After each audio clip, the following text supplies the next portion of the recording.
Welcome into Weekendology Podcast episode number 37. This is the only podcast with the hottest takes, the best talking points, and the stories to spark your weekend conversations. For everything related to all the best topics from music, movies, sports, food, and more, we've got you covered. I'm your host, Will Deichley, alongside my partner in crime, Aaron Berg. Hey, Aaron, what's up? Hey there. You had to say Aaron, didn't you? I did have to say Aaron. I saw that in these notes. If it's on the notes, then it's going into the podcast, so... That's the gospel one for day, what we... One day we'll retire that. Yeah, my favorite is when people ask me if I've seen it, and it's been like 8 years. Yes, I've seen it. I'm pretty sure everyone in existence has seen that video, so... They still ask me. Yes, I've seen it. Yes, it was funny. No, it's not funny anymore. There you go. We're moving on from it. But hey, at least people know how to spell my name. A little more than they used to. So. Exactly. What about the people who spell Aaron like just Aron or something or weird? That's not as bad as Erin. No, I think that's really the worst dumb. one. Or Arron. Arr. That's dumb too. So.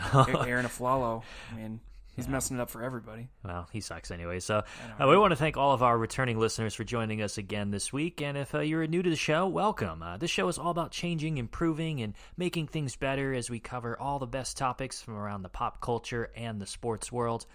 We're ever so happy to be continuing our collaboration with Colin Kessler and the Big Red World. They are a popular podcasting network with podcasts like The House That Rick Built and Six Drunk, One Sober. Check them out on Twitter at Big Red Social, and their website is bigredworld.org. Also, be sure to give us a follow on Twitter at Weekendology Pod or wherever you listen to podcasts. Check us out on our new Facebook page as well. We'll be dropping our latest episodes there, and you can interact with us. It is live, yeah. Wow. It's been live for about a week now, so... We'll do it live. We're doing it live. But you can interact with us there and share all the things that you want to see change and improve on. So drop us a line, show us your support.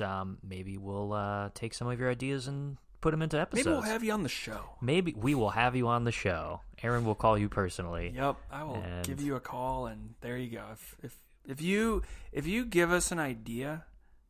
We'll have you on the show. Yeah, of what you want to talk about, we'll put you on the show. How about that? We will put you on the show. I love it. So basically, if you listen to the intro, which people always skip over, and if you listen to the show, period, then we're rewarding you. So I think the intro is probably the most important part of any podcast, though, because you've got about 30 seconds to a minute to hook the audience, share what your podcast is about. Got an elevator pitch. And yeah, exactly. So you got to throw the elevator pitch out for each episode because you don't know when new listeners are tuning in. Or I mean, your velvety voice just makes me want to tune in. My radio voice is too much for everybody. And welcome to the Weekendology Podcast. Welcome in the Weekendology Podcast. We're happy to have you here.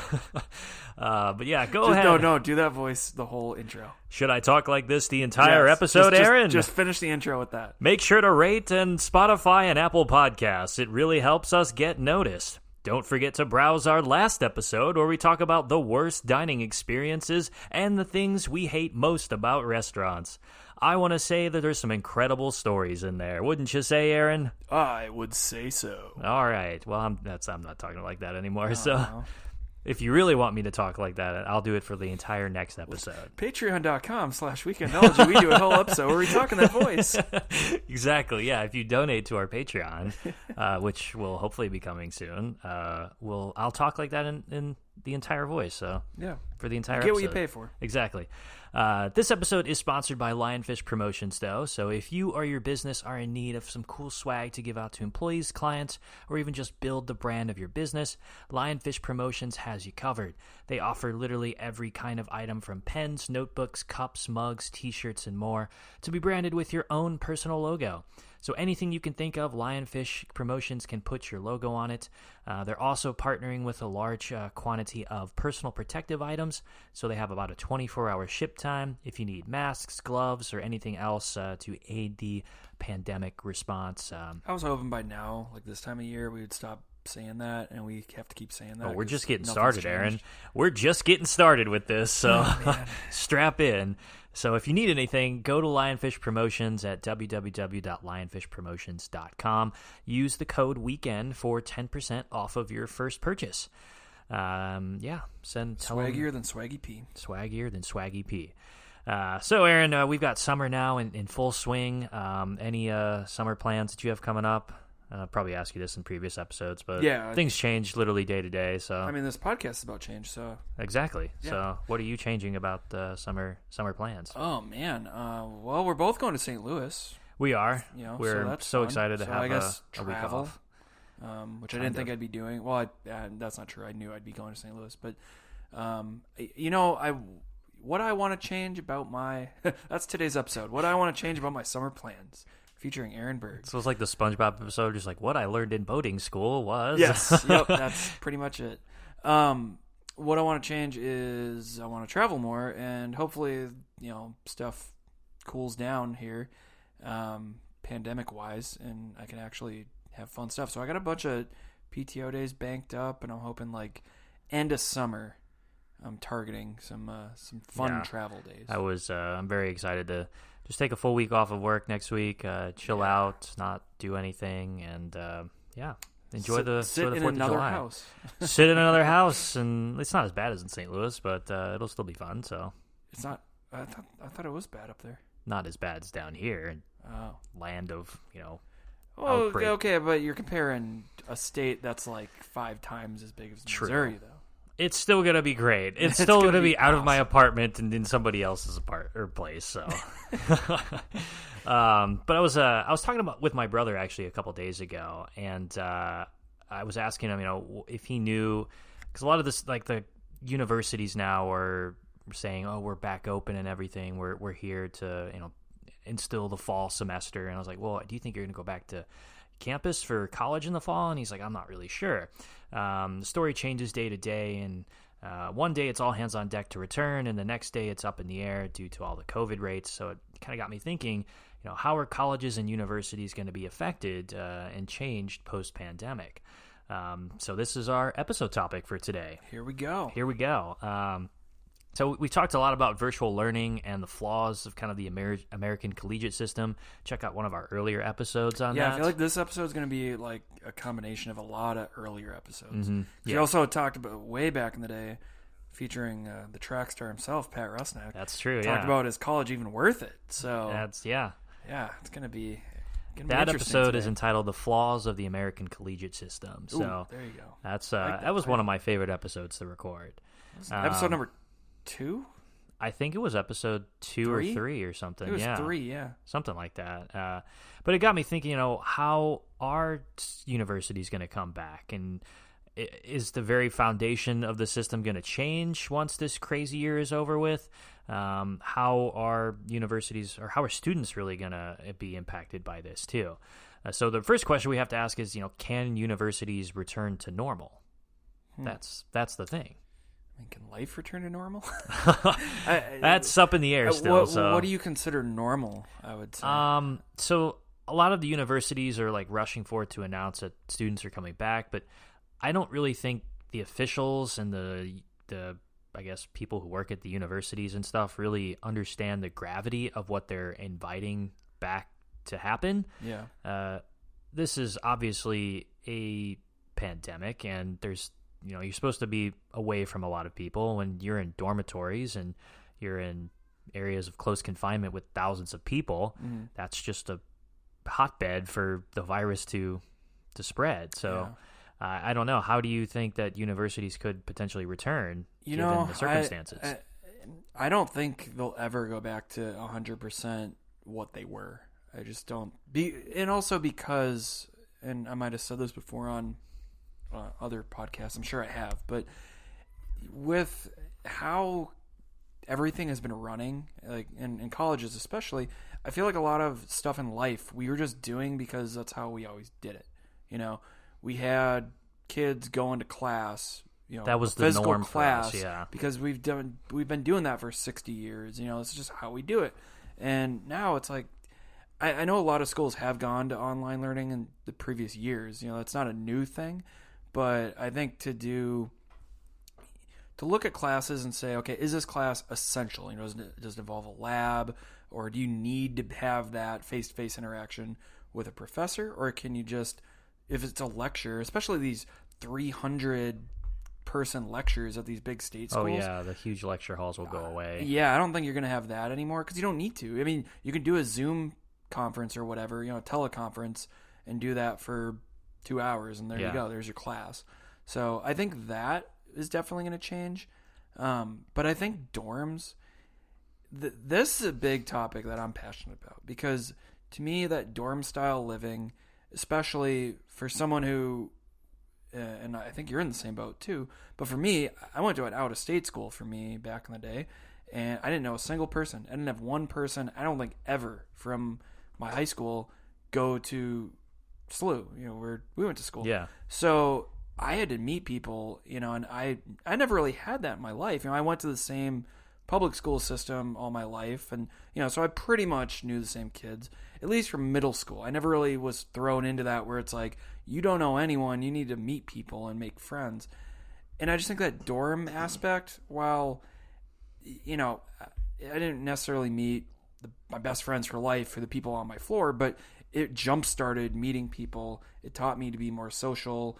It made me feel more comfortable right away. Yeah, that's like a core element of why you go to at least the first 2 years, I guess, of your well, and especially kids going out of state, especially kids even like you went half an hour down the road, but like you didn't have anyone from high school go to SLU. If I commuted, I would have never met anybody or had the it's so vital, that style. And I think I'll get into this more during this episode, because it's just something I really feel is good about college, is just that social aspect, and that's why I think commuting is tough, because man, I learned stuff in classes, but I learned so much, and I know I'm not the only person that says this, and it may sound cliche, but I learned so much socially in college. Yeah. I mean, forget commuting, though. I mean, you might just have to, most students might have to just get used to the whole virtual online type of thing. And I virtually think, telecommuting, I guess. think, okay, obviously, like, when this starts up next year,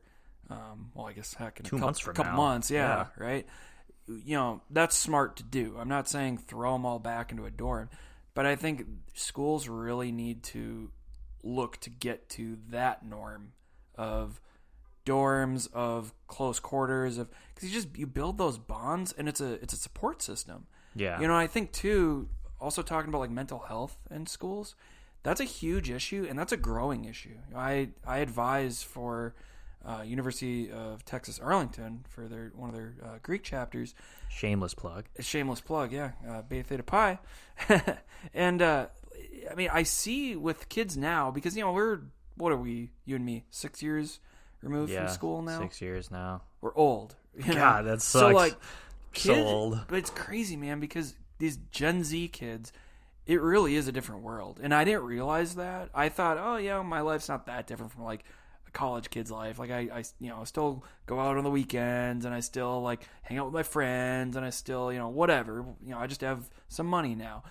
It's different, man. It's totally, because the way they grew up, these kids essentially grew up with cell phones, so they don't really know life without social media, life without phones. I mean, it's so that gap really makes a difference, not being in the 90s, I guess you could say. Yeah. And I think in turn that makes mental health such a big issue. And I see it firsthand when I, go to these chapter meetings and hang out with these kids. I mean, they benefit so much from that physical, seeing each other at least once a week, seeing each other at chapter, seeing each other at sporting events or whatever, living together, and that's a commuter school. So that's the thing too. You have a school that's, I'm assuming half commuters. I don't know the stats, but very high level commuters, and I see that progress being made just by living together. It'll definitely shake up how the interactions are between students, how the learning is between students as well. I mean, you already had health centers for a lot of these universities not equipped to deal with just normal type of things too. They either outsourced to a different hospital or didn't have the right diagnoses or whatever. What's going to happen? This is a total uncharted territory here. The infrastructure for a lot of the dorm rooms, and a lot of these universities. But let's stick with dorms for a second. Like, how do you change dorms? Like, what do you do there to make it more healthy? I think the one way is you have to rotate people in and out of the dorms. Then you have to move all your stuff. just think that you pack enough to stay there for a week or two, and then you move on to a week or two. I don't know. I don't know how they do this. Like, no, I'm just saying, like, if you were in charge of it, like if you were setting. Oh, if I was in charge, just if I had to bring everybody back. I mean, do you bring everyone back? No, I don't think you do. I don't think you bring anybody back yet for the whole year. Yeah, I think until there's 2021 school year, no one's coming back. Yeah, because one, the job of the university is to keep the students safe. Mm-hmm. That's, when they're on your campus, that's your property. You're liable for their safety and well-being.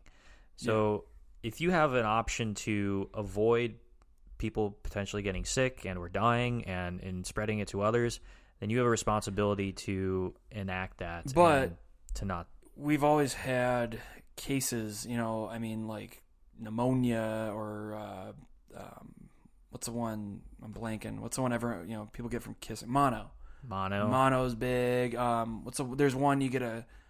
Oh man, I'm blanking on all these. There's one you get a shot. You're not for. a virologist, Aaron? I'm not. No, an epidemiologist. I just play a doctor on TV. What's the one you get a shot for? Like before you go to college? Measles. They make you get a shot like your senior year of high school because you're going off to school. I don't know. It's a common anyway. I know someone's. I get what you're saying. Like, someone's yelling into the speaker right now. Like this is what it is. There's other illnesses out there. But not only just illnesses. Like there's bad stuff. I mean, there's like life altering illnesses that have always been a part of it. So I just think from that thinking, I get yes, they are there to protect students, but it's just kind of like okay, because COVID's big, you can't have someone there the whole year, but these kids could come back anytime and get something really dangerous to their health. Yeah, but there's immunizations that you can take for some of these things. There's proper medical procedures and treatments not mono. To have. No, but mono isn't life-threatening. It can be. I think it's. I've never heard of anybody dying from mono. I think it. Oh yeah. No, I've never heard of anybody dying from mono. I think people have gotten like dangerously sick from it. I mean, I'm not gonna sit here and say like it's the same exact thing because I don't know the details. But I've known people at school of like, yeah, it's really hurt them. I mean, yeah, it's definitely not and I think, fun to have it. I've had it before. But look at like with coronavirus. I mean, look at these people get it. They're down for a couple days. And it's like, oh yeah, it's a really bad cold, and then they're good. I'm just saying, like, I think I don't think it's fair to compare it to. We're not going to get to the comparisons of. No, but I'm saying like the symptoms of it. Like some people have different symptoms. It's just like mono, or just like these other things where, yeah, some people like really it takes them down, and then there's other people where it's like, nah, they're okay after a week or so. Coronavirus has different implications, but I think it's because it's so transmittable and contagious, and when you have people who are, I mean, you're not going to have every student kissing each other or something in the they get mono, or if somebody's like, oh, you have pneumonia, they're not going to be walking around with it and infecting other people. I just think that's such a sacrifice. I mean, when do you bring them back then? I think in my opinion, you don't bring large scale people back until there's either a treatment or there is a vaccination or like an immunization or something. So if there's not in the 2021-22 school year, we're still not bringing anyone back? I think you have to assess the situation at the time and then say, okay, well, we can put a plan in motion for some students to return or a different type of curriculum to do it to achieve the same results for the people to still get their degrees and so on and so forth. So see, I think what they should do is just give them the choice and just say, hey, you can get whatever, but if you don't want to come back, if you want to just commute the rest of the time, like that's fine.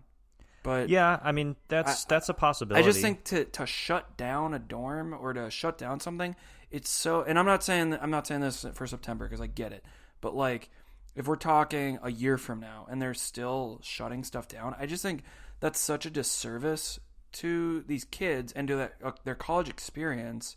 And to their learning and to just so many things where... But then you've got... Okay, so say that happens. Yeah. And then, be like, okay, you have a choice. You can come. And say then there is a rash outbreak and, 1,000 kids die. Are you going to have a political backlash and a media backlash of the university? But that could happen with so many other things. But it could happen. Because I think then you're going to get into a conversation of... well, we can't let someone back because they could get sick with anything. I mean, that's just living in close quarters. Like, you can get hand, foot, mouth disease. You can But get, if you know that like there's something that directly correlates or causes an illness or something that directly puts people's lives in danger, why take the risk when you can find other alternative solutions that are almost as good? Well, I think a big one is, I mean, that's a huge money loss for these schools. Oh, true. That's a huge. I mean, think about that too. There's no college sports then. If you can't let people in dorms, no. I mean, my boy Herm Edwards actually said that ASU. He's like, we're not going to play unless students are back. Like, students need to be back in school, and then we're going to play football because that sets a bad example too of, so athletes can, I mean, look at it from both sides. Athletes can be put at risk, but normal students can't, or athletes can get preferential treatment and like go back to school and live their college experience, but normal students can't. Yeah. It's weird. That's kind of a bad double standard. But a lot of universities are stating that even though we can encourage you to return at your own risk, they're not doing anything to compensate or I guess make up for the people who've missed out on the last semester of the school from 2020.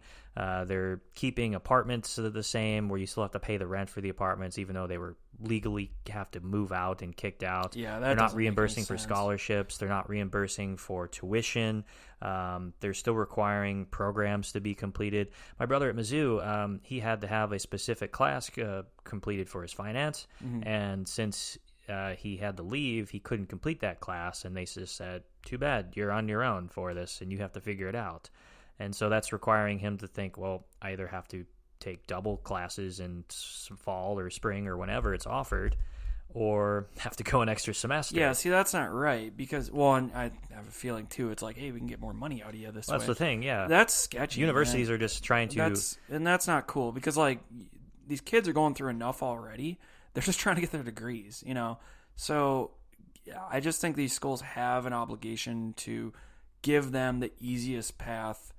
I'm not hand them their diploma, just like, here you go, you got it, But give them a stress-free path and just where they don't have to jump through hoops trying to reschedule. Can you imagine just being like, you're paying your own way to college and you work and then you go to class, and stuff, and being told, oh yeah, you can't come back, but you still have to pay tuition for the latter half of the year. Yeah, that's not. Which is ridiculous. Yeah, that's not how business is. To me, I would just leave the school. I mean, because that shows school. I mean, schools already. I don't have very much trust that they really care. Well, they're just businesses. Students. They're just giant corporations. Yeah, trying and to get the I most think out some of universities everything. care more than others about their students, and especially a school like Mizzou. That's huge. Like big public schools, like they don't care. They have 50,000 students. A lot of the to worry state about. schools can get away with that. Yeah, maybe the and private like, universities can't. But sure, and I'm not saying private. They all care more because some don't. But like, I just think that is a huge obligation that they need to watch out for, and more than just worry about their PR because of it. They need to look at how much these students are propping the school up and paying their way to be there and get their degree. Like, the least you could do to me is show, hey, we're going to work with each and every one of you because you chose to come here. We're going to work with you to get your degree and show that we care. I mean, that's the point of why they're there. Yeah, I agree. I think that's something that, pandemic aside, is what universities should be doing anyway, is taking care of their students, taking care of their own. At least a little showing bit. a little bit better. I'm not saying you can, like, hold everyone's hand and, it's going to be inconvenient. Right. And you're going to, things are going to happen and there's going to be situations like that where it's like, oh, man, I got to, inconvenient situation. I got to move this class to next year or whatever. But, like, for the school, just be like, too bad. That's a lot of universities have done that, and it's just it's a really kind of crappy move. And it shows me a lot about the university as a fan of universities or as a supporter, or especially for donations. I would never, if SLU did that or any other school I'd want to donate to. Yeah. Nope. I'd pull my full donation off the table. I would. And that, I mean, I'm serious. Like 50 years from now, I would remember that and say, nope. Because, I mean, that just shows, like, the true character. It puts a bad taste in your mouth, yeah. But so let's just say, people, obviously the schools are probably going to come back at some point in the fall. The wheels are in motion for this to happen, unless there's like a million new cases or something in one city. Right. Like there's no way that there's people aren't going to return. They'll slowly start phasing it back to normal. What changes do you think have to be in place? Because a lot of the experience is going to be a lot different for these students, and I think it's going to take a long time for it to normalize, so to speak. So a lot of the student and athletic activities are going to have to be canceled. Students might have to be rotated in and out of some of the dorms and even classes. Might have to shrink the class size a little bit. Even parties and school functions and stuff will either be canceled or you move from indoors to outdoors. So I don't know. What do you think maybe some of the changes might be? Well, like I said before, I think the virtual aspect needs to be totally just taken on. I mean, like I said, these are Gen Z kids. They are so familiar with using technology, using video, their phones, apps, all kinds of stuff, internet all the time. So like, to me, that needs to be fully embraced. And what I would suggest, like I said before, any class you can do virtually, do it. I think. But how do you just play devil's advocate there for a second? Like, how do you, what can be a virtual class, but shouldn't be? How do you do like that for doctors who need labs or? No, that's what I mean. If you need a lab or you need, no. So not everything. And those are smaller classes anyway. Yeah. I'm talking like your history 101 where you got 200 kids that aren't even history majors. True. They're just doing it to do it. Yeah. Like economics or something you don't need to be just the in the throw class in, or electives or even the basic level for your major. Like, I mean, I was a communications major. I didn't have any labs. I sat there and watched presentations, and took notes. And, I had smaller class sizes, which, was because of the school, which I liked. And I think that's another thing, too. Look at these classes and how you can break them up. And if that takes hiring more adjunct professors because you had to break up a 200-person class into a 40-person class, hire them, you know? The good thing is, doable. The good thing is a lot of students will get their wish of, can we have class outside or something? Go outside and have class, have the lecture or, Well, I don't know. Right outside. That doesn't seem super safe, though, because you're not contained. And then what if you have people walking past you, that are sick? And I think that's a big. There's just like I guess there's a smaller risk of getting it outside than you are inside. But I don't know because of the wind and I don't know. But don't you feel like that's a big like misconception now? Where it probably is. People think like, oh, I'm outside, I'm safe, and it's like, no, you not necessarily. You don't know who's walking by you. Supposedly, you're safe for your social distancing and like you're doing all the precautions, but also like there's more room for error outside. I don't know, but I think those are the big changes. I think the meal times is going to be changed a lot too. I mean, you're obviously not going to have large scale cafeterias or people congregating in there. Or at least they'll space up. I read an interesting thing where it's like, well, you can protect the students up to a certain degree. If they want to grab a grab and go sandwich or a meal to go or do virtual learning, but how do you protect the cafeteria workers or the employees of the university? I will say though, you got to remember we're talking about college. These are adults, legal adults. So, like, a lot of this, too, I mean, yes, the schools have a responsibility to put in place rules and stuff, but they're adults. I mean, it's just like you and me, where if I want to go be stupid, I can go be stupid and, like, put myself at risk. And I think the schools can't, and this is what I mean by, like, you can't do, in my opinion, you can't do these extreme shut down the dorms, close everything, limit these kids, because it's like it's got to be their choice. And and I understand the whole suing deal because people love to do that. The moms of these students would be like, "Well, you gave us the choice, but you should have not given us a choice." Yeah, and I think that'll be handled legally. Like, I think there will be a lot of forms you'll have to fill out, and a lot of like, hey, you're accepting this risk. And I think if that's done, that's good, but. Yeah, I just don't. I hope that schools don't go so far to. They don't want to overcorrect. Yeah, I'm not saying don't protect students. Yeah. Definitely put things in place, but to go back to like fraternity stuff, fraternities and sororities, they put all this stuff in place to prevent hazing. It's great. That's really good. That's needed. You're protecting the students. However, it's not your singular job to just make sure kids are hazed. Again, these are these are adults, whether you think an 18-year-old's adult or not. Legally, it is. They are. And they're human beings, and people do dumb stuff. It's gonna happen. You can't 100% eliminate some of the stuff because they're humans. So, like, I think it's good to put things in place, but when you cross that line where you're trying to pull back an experience or make something not what it's supposed to be, or not something it is, like, you're hurting, you're damaging that experience, you're damaging learning, and you're damaging teaching them about the real world, which is what half of college is. I agree. I think, you can't shelter these kids. You have to ease into it, so to speak. So right, you don't want to overcorrect and that's what I mean. Like, everything's shut down, we're not doing anything, because then you risk, students not coming back, or you risk a lot of donors being pulled out. Yeah, and I think lost. That's where, you asked me a question like what should change. I think look at aspects like class sizes, like dining halls, like school activities, and school activities, sports, and all that kind of stuff. Sure, things like that where you can say, yes, we don't need this many people in this close of quarters, something like that, where you can do like, okay, you're going to sit here, like what restaurants do, like we talked about before, space on the tables. So you can go to a restaurant. We're not pulling that experience from you, but like you're going to be smart while you're in this. Yeah. I think this would be a great opportunity for universities to trim the class offerings that they have, like the requirements for some of these really dumb stupid gen majors. eds and classes that they don't need, or kind of structure the curriculum for some of these courses and really just hyper focus on what's really important, what's necessary to learn, and stop throwing in all this BS of these electives of a 16-week course when it can be combined into an 8-week course or something. I think I agree with that, because I think a lot, again, with this is just how we've done it, kind of mantra.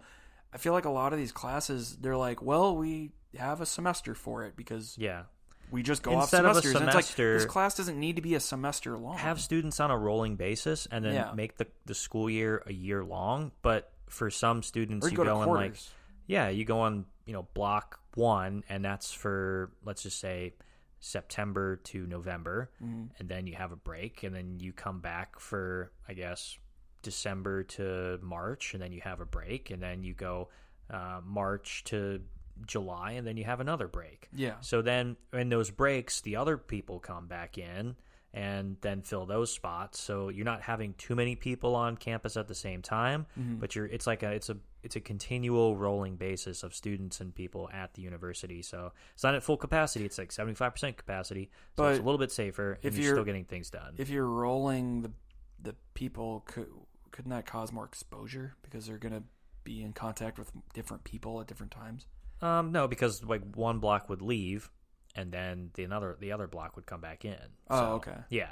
So there'd be like a week break or something in between, or a couple days for the prep. But yeah. Now, what about go back to like the dorms? Like you said, moving out. Are you talking like having people who live like single move out and go to another room? That's the thing. That's where, because that's a part where I think that could cause issues, because you're maybe you only different people come in contact with. You only give students singles from now on, and you don't give them roommates. And so when you decrease the amount of people in the dorms, you can allow that to happen. And then so there's no chance of an extra chance of spreading it through via roommate or something like that. So that could be an issue, or something to consider as well for any of these universities. Yeah, I mean that's a lot of money lost there. Especially with these schools that build these really fancy dorms. Yeah, true. But it's better than having nobody come, or that's true. Totally exposing everybody to it. So just a simple solution. But so with a lot of the universities now, they're like, oh, we're open. Why do you think the sudden mentality of like, oh, well, if they're doing it, then we're doing it then. So why is everybody coming back and be like, come on back to university? Because the world's open now. I think. But why the sudden need to be like, ignore everything and money? Good. That's the simplest answer anybody could give, I think. It's because the world's partially opened up again, because things wear off on people. There's a lot of we've been talking about this for 3-4 months now. There's a lot of fatigue with the social distancing, right? And, quarantining. There, and then I think that comes a confidence of, okay, now we know what to do, and then and money, and it's school. Before you were talking about the school year was ending already, so it was like, okay, well, whatever, we can get through this, and we'll go into summer break. Right. But then once the new school year comes, we'll be fine. And now that it's coming back, schools need to make a decision. They're like, well, we can't lose out on money. We got to. I think you're right. Yeah, you hit the nail on the head. These universities rely so heavily on obviously tuition and stuff, but also donors. And so if they don't have anybody come back, they risk students taking that year off and then be like leaving altogether. Yeah. I mean, you think about it too. Look at schools that are commuter schools, and look at schools where, like your brother going to Mizzou.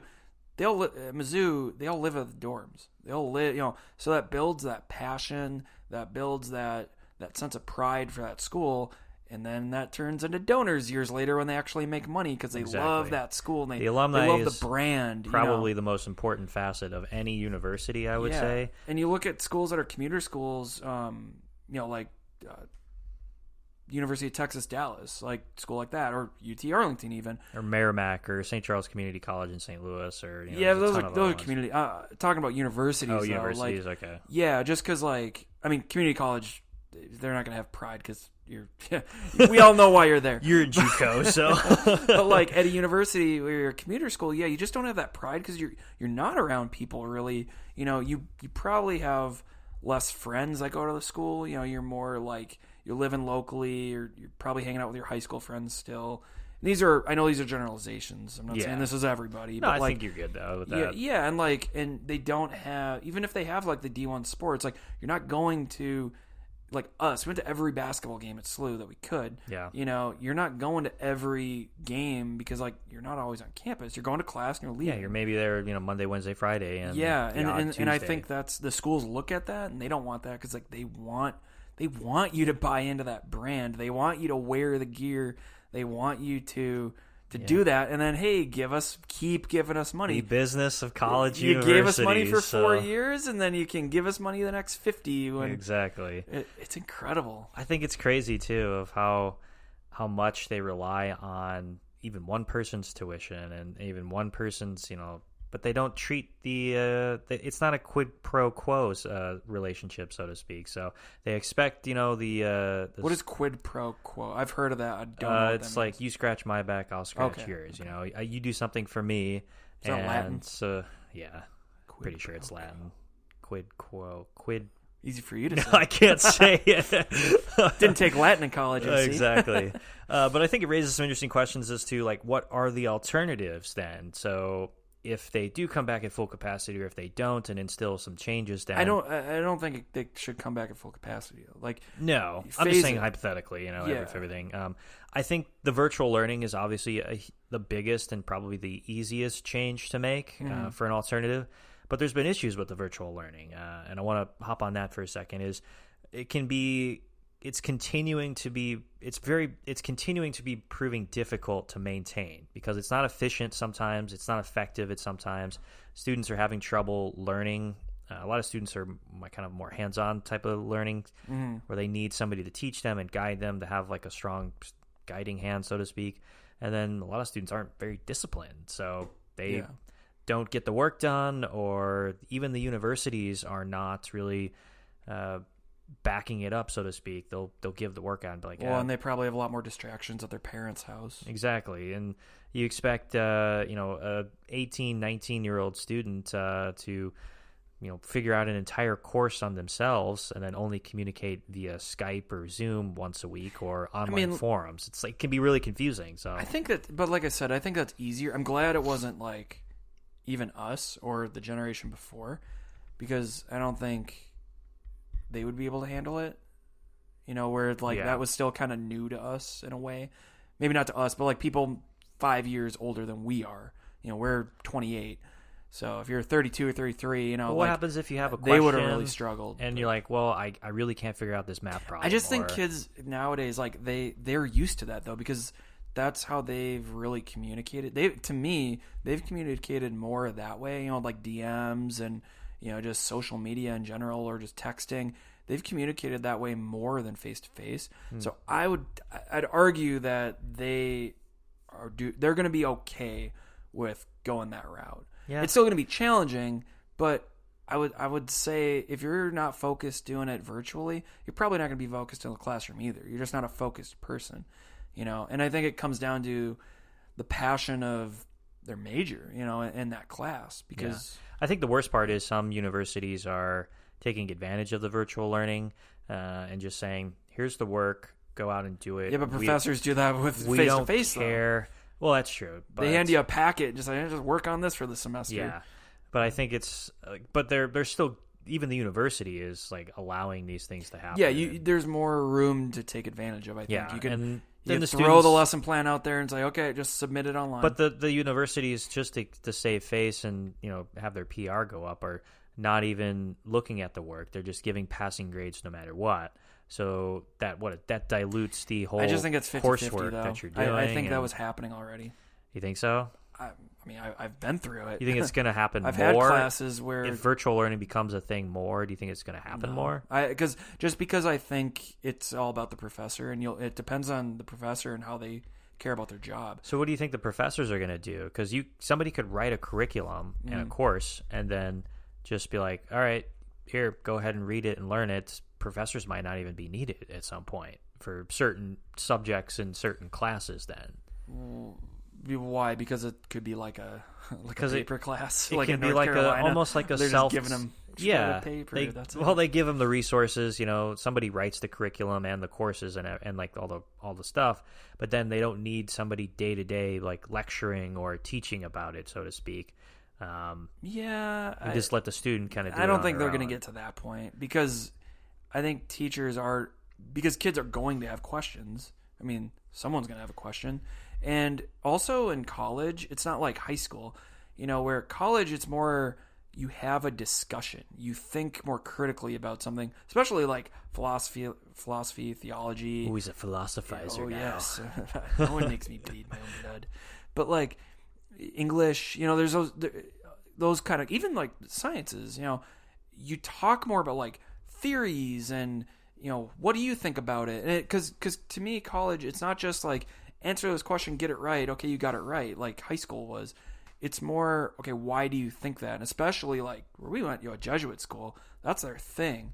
You're thinking about the reasoning behind things and really forming your beliefs or how you think and things like that. These skills that you're learning, secondarily.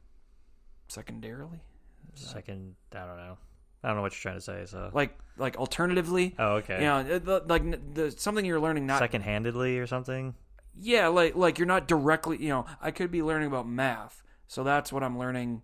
I'm in a math class, but because I learn how to communicate and, do all these other things while I'm solving a math problem or like working as a team, that's the second part I'm learning. I get what you're saying. Yeah, and so I think that's a thing where you need professors because they need to facilitate that. You'll have a group project, but the professor has to grade and let you know what you did wrong. So I think we've come to the consensus that the actual schooling will not be impacted too much, the mechanics of the education and learning. It's going to be the experience of the students socially and interactively. It's going to be probably the most impacted. Yeah, and that's what I think schools need to have the biggest hand in and the biggest watch over of socially. How is this going to impact our students, and how much can we do to protect the students, but also where can we let the students be students and let them get their college experience like all these other generations got? Because like I said, I think it's 50-50 there. I really believe that it's 50% what you learn in the classroom, what your major is, all that, books, and then 50% socially, learning how to date, learning how to have friends, learning how to treat people, learning how to... Yeah, I agree. I think, be social. I mean, think about like a job interview. Yeah. Well, if you go back to our original episode. If you did a job interview in high school, even a senior in high school, could you survive a job interview like that you did at 23 years old? You'd die. No. Because you don't know how... You don't understand that interaction. But with college, like, how to think on the fly more. You know how to deal with different ages of people. Yeah. I like to say in college I learned more how to live than how to like learn, or I learned more how to live than I did learn, bookworm or 100% stuff like that. And I think it teaches you a lot of how to grow up. And if students are deprived of that and it's fully virtually online, or they don't get those social interactions of going to the college football game, or the joining any kind of whatever activity, there, or like a dorm room mixer or something, then I think it would dilute the whole college experience and everything, and the education. I think that's a huge jeopardization going forward with how universities approach having people on campus. But the main thing is you want to make sure it's safe, and you want to make sure that people are well accounted for at these universities, because you don't want to just be like, come on back, and then everybody's spreading the disease around, or there's certain issues, and it causes a whole that's why I think phasing infrastructure collapse. Phasing back to normal is important, and like you said before, looking at the circumstances, and okay, these are the numbers, these are the people that are the most susceptible to it, there's all that kind of stuff, but working towards getting back to normal, but doing it when it makes sense, not just okay, we're good now, because you're gonna have problems, and then you could try to go back to normal to make money, but you're gonna lose money in the end, because you're gonna get sued, or you're gonna have people leave the school because it's dangerous or whatever. Well, I think a huge experiment is going to be coming to the American collegiate system, so it'll be interesting to see kind of what happens come fall time, how some of these universities respond, what new restrictions are in place, and I think it'll be pretty cool to see what happens. Do you think that 5 years from now, or 10 years from now, that we could, let's say 10, do you think 10 years from now we'll be able to talk to someone who is in college and say, hey, what was your college experience like? Tell me about it. And they're going to tell us a similar version of what we had? I would assume so. Okay. I would say that's probably by the end of 2021. So you don't think these are going to be like permanent changes? These are just like for now? Maybe with some of the curriculum, or if they do decide to change some of the experience as a whole, class structure. But as the appearance as a whole, I anticipate this whole thing being done by end of 2021. There should be a class of 2020 and class of 2021 got screwed. Yes. So those 2 years, but all the others are good. So if they're like freshman, sophomore, I'd be like, man, my freshman, sophomore years were shit. Or like junior, senior, like, those years sucked. I graduated, couldn't graduate, or whatever. But I think if you're going into the class of class of 2022, or if you're starting college in 2022, like in fall of 2022, you should be fine. There shouldn't be any, if we don't have a vaccine, or we don't have a precaution in place, or we're, maybe we're just super dumb and everybody just goes out back to normal and we all contract it. I thought you were going to say maybe we're super dumb. We still don't have a vaccine yet. Well, if we don't by 2022, I'd be like, what the heck are we doing? So, I mean, but I assume, Well, then I would ask, well, what are you doing? Exactly. But by the end of 2021, we should be fine. So, everybody should be having the same normal college experience. I think some changes have to come up from this, and they have to be permanent, such as class structure or how we view virtual learning or so on and so forth. But maybe somehow like dorm rooms are structured, because there is an overflow of some students at times, and some of the dorms aren't very good, and some are. Yeah. So I think you have to have parity amongst the entire campus, amongst every dorm room. Because even at SLU, there were some dorms were like, wow, that's amazing. I really want to go live there. And then you get screwed in the lottery and say, wow, I have to live in the basement next to a water heater. So I think there has to be more parity amongst that as well. So that's what I think is going to happen. But no, I hope so. I would say that would be the most ideal right now. Yeah. Because we all kind of know. I'm an optimist, but this year is going to be. I alternate between being a optimist. I don't know if you're and a total pessimist. Optimist. You're ready to shut down. One dorms week I'm an optimist. Year. 1 week I'm a pessimist. So it changes, week to week. But this week I'm being a little bit more optimistic in that sense. But you still think we should shut down dorms for the whole year? I still not the whole year. I don't think they should come back in the fall. If reassess. Okay, so now you're saying first semester. Yeah. Okay. Not for the entire school year. I think. So just for a semester, no. For the entire of 2020, reassess. January of 2021, and then see how it is. What about like student activities? I mean, do we bring those back? I mean, they're not essential, quote unquote. Not yet, until you have a better plan in place of how to put on these student activities. I'm not going to comment on college sports because that's a no. That's a separate topic. I'm talking about just like the clubs and stuff. Yeah, I would just say you suspend them until further notice. So there's nothing. I mean, they're extracurriculars. But when do you bring them back? I don't know. 2021 with the dorms, or do you wait till? Yeah, you wait and you include that in the plan of how activities will go in. Do you bring them all back, or do you phase the activities back? Like the big ones come back, and then I don't know. Small.